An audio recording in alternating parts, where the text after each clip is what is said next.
So this is our 2009 Dodge Journey. For years we've had a starter problem, the same problem that other people have with the Dodge Journey.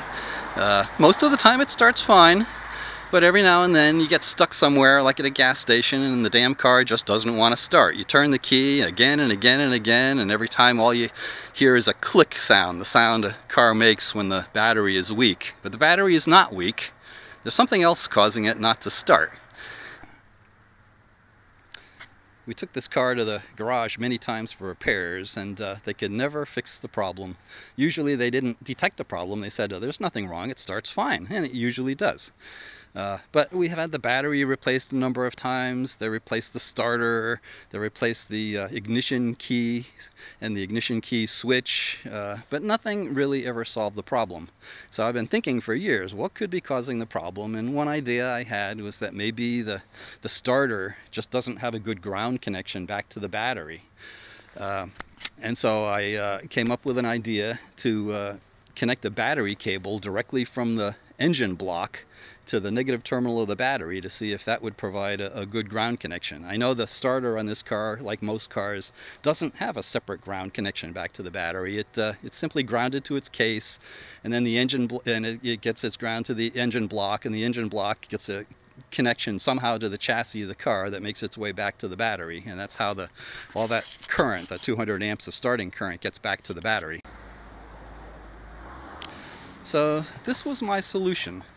I went to Walmart and I bought a short 2-foot-long battery cable. They sell battery cables in the auto department where they sell batteries. And this is actually a battery cable designed for a tractor or a big lawnmower. I connected it to the engine block. I don't know if you can see it.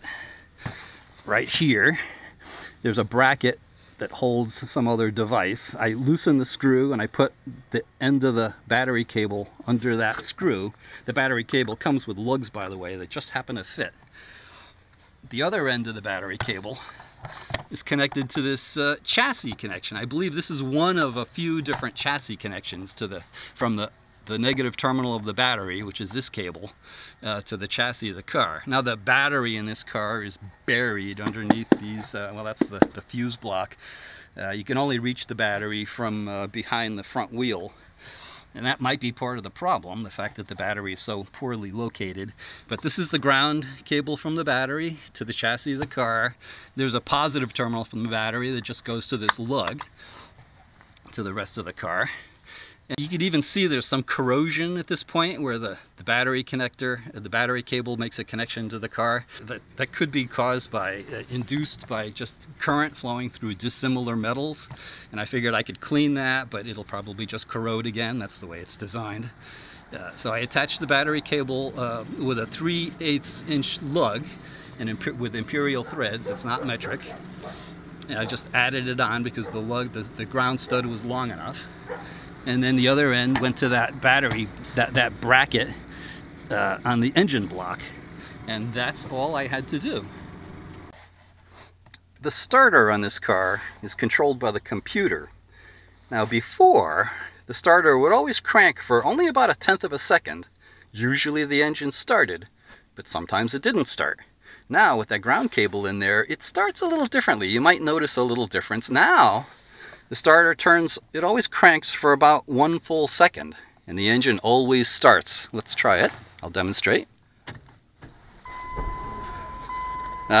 See? It starts every time. That's the sound I want to hear.